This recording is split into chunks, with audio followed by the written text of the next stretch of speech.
सभी छात्रों को मेरा हार्दिक आशीर्वाद प्राप्त हो। आज इस वीडियो में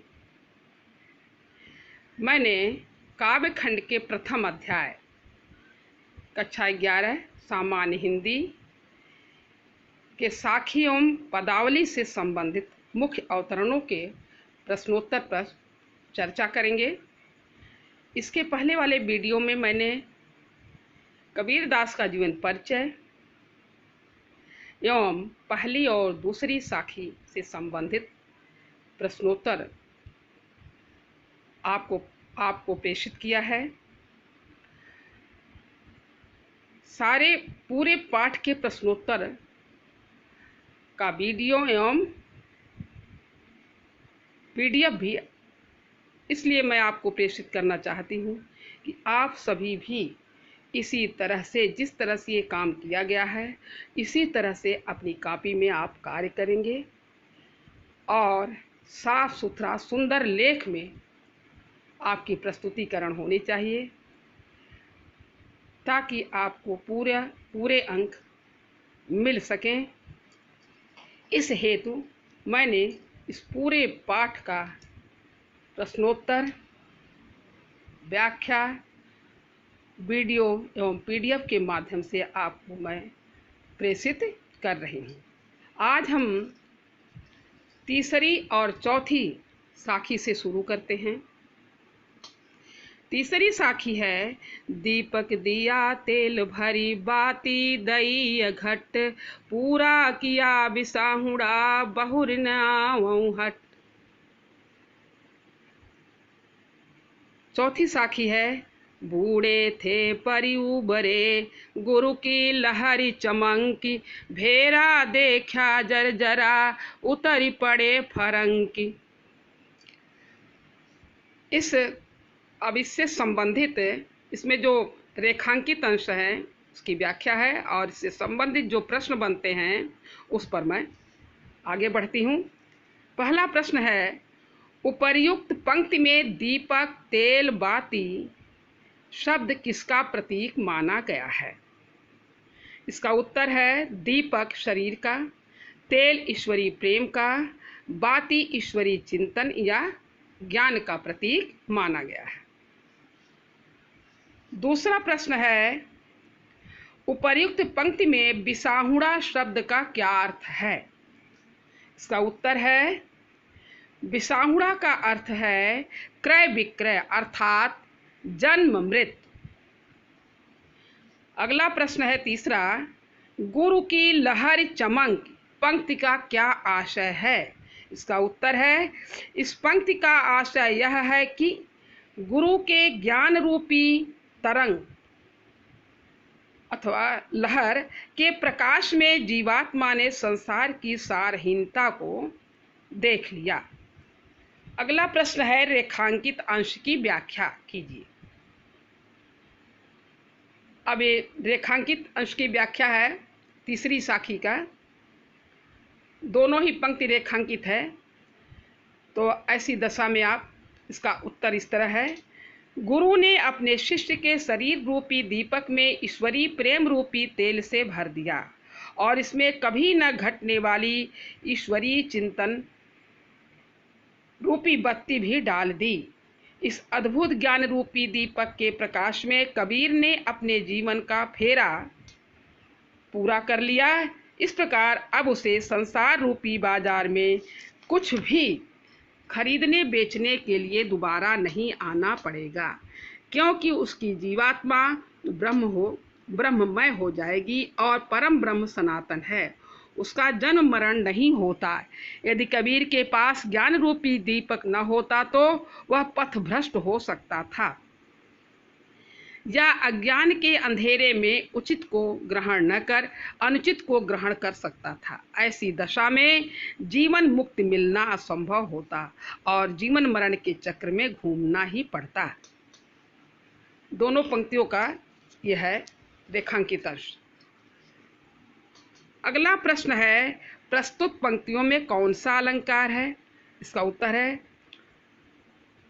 प्रस्तुत पंक्तियों में रूपकातिशयोक्ति अलंकार का प्रयोग हुआ है। छठवां प्रश्न, रेखांकित अंश की व्याख्या। जो चौथी साखी है उस साखी के रेखांकित अंश की व्याख्या है। कबीर दास जी का कथन है कि जीवात्मा जिस कर्म कांड और बाह्याचार रूपी नाव पर बैठकर संसार सागर को पार करना चाहता था, वह नाव बहुत जीर्ण शीर्ण है, अर्थात पुराना है।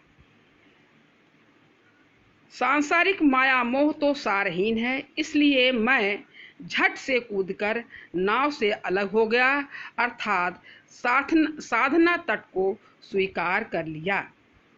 अगला प्रश्न है, प्रस्तुत पंक्तियों का काव्य सौंदर्य लिखिए।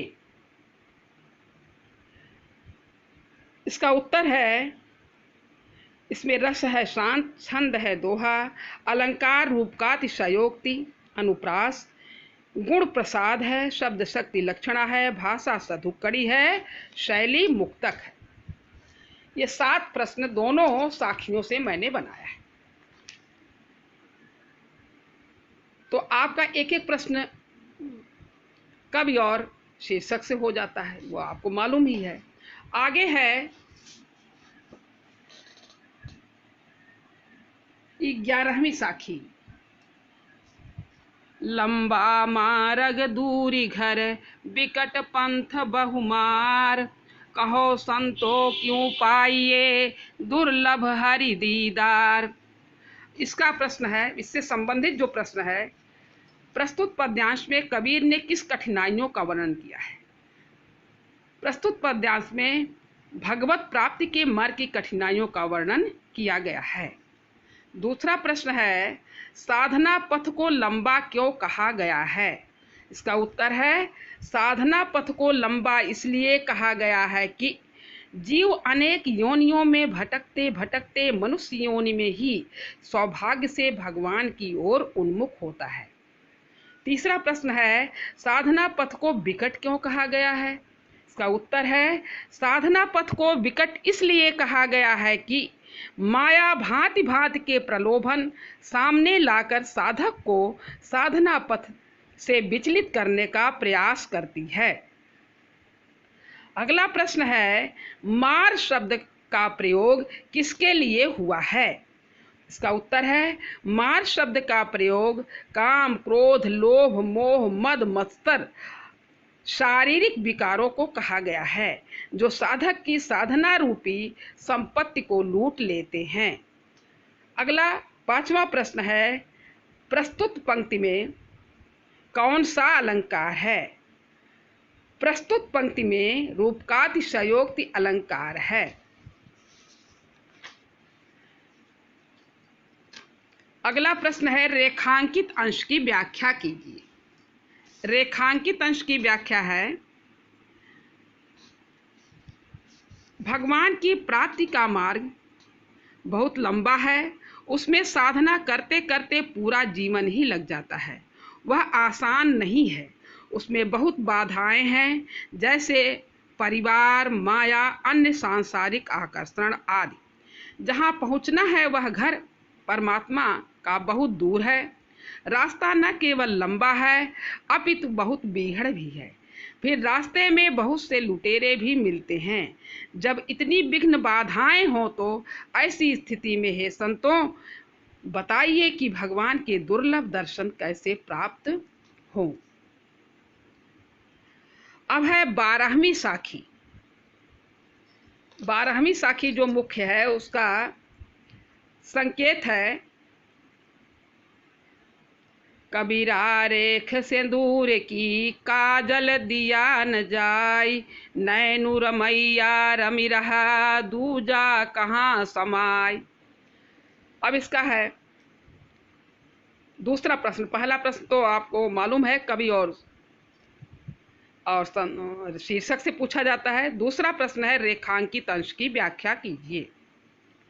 उत्तर है, प्रस्तुत रेखांकित अंश में कबीर का कथन है कि मैंने अपनी मांग में सिंदूर की रेखा लगाई है, जो मेरे सौभाग्य की तथा प्रिय के प्रति मेरे अनन्य अनुराग का सूचक है।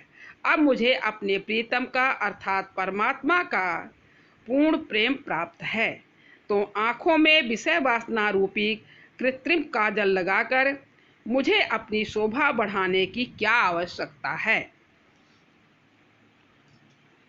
तीसरा प्रश्न है, प्रस्तुत पंक्तियों में किसके प्रति अनन्य प्रेम की व्यंजना हुई है।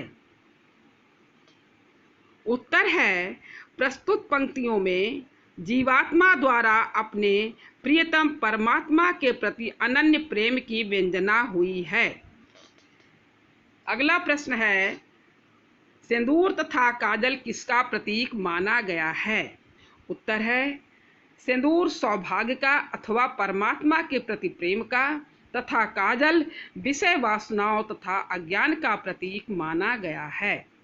अगला 5वां प्रश्न है, प्रस्तुत पंक्तियों का काव्य सौंदर्य लिखिए। उत्तर है, इसमें रस शांत है, छंद दोहा, अलंकार रूप का अतिशयोक्ति अलंकार, शब्द शक्ति लक्षणा, गुण प्रसाद, भाषा सधुक्कड़ी। फिर है 14वीं साखी जो मुख्य है, पाणी ही ते हिम भया, हिम है गया बिलाय, जो कुछ था सोई भया, अब कछु कहा न जाय। इसका प्रश्न है, रेखांकित अंश की व्याख्या कीजिए। अब रेखांकित अंश है, ऊपर वाली पंक्ति है, उसका उत्तर है, व्याख्या है, एक ही तत्व की दो अवस्थाएं हैं, सूक्ष्म अवस्था जल ब्रैकेट में ब्रह्म और स्थूल अवस्था बर्फ अर्थात जीव। जिस प्रकार पानी ही जमकर बर्फ बन जाता है और बर्फ गलकर पुनः पानी में विलीन हो जाता है, इस प्रकार बर्फ मूलतः जो कुछ था वही बन जाता है। इसी प्रकार अव्यक्त ब्रह्म ही स्थूल रूप धारण करके जीव बन जाता है और फिर वह जीव मोक्ष प्राप्ति द्वारा पुनः ब्रह्म में लीन होकर अपने मूल रूप को प्राप्त कर लेता है। अगला तीसरा प्रश्न है, जीवात्मा परमात्मा की अभिन्नता किस वेदांत के अनुसार वर्णित है।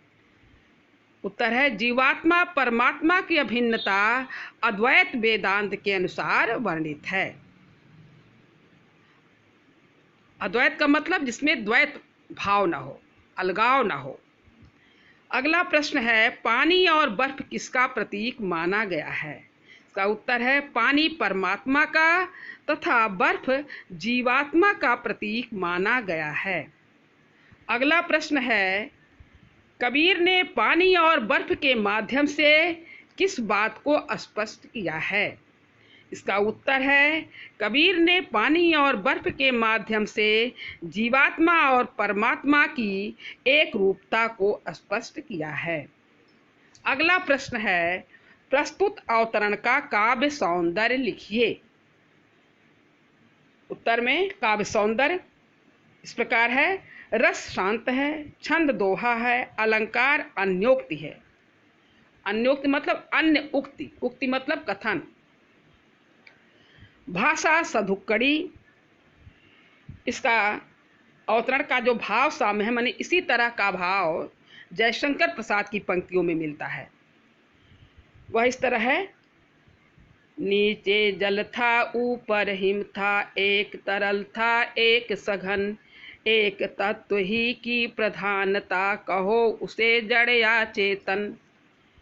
तो इसी तरह से ये भाव उनसे मिलता जुलता है आपकी साखी से। तो ये भाव साम्य हो गया। अब आपका थोड़ा मुख्य अवतरण अवशेष है, उसको अगले वीडियो में हम प्रेषित करेंगे और यहाँ तक आप अपनी कॉपी में अच्छी तरह से लिख लीजिएगा। इसका वीडियो और इसके साथ इसका PDF भी मैं आपको प्रेषित करूँगी।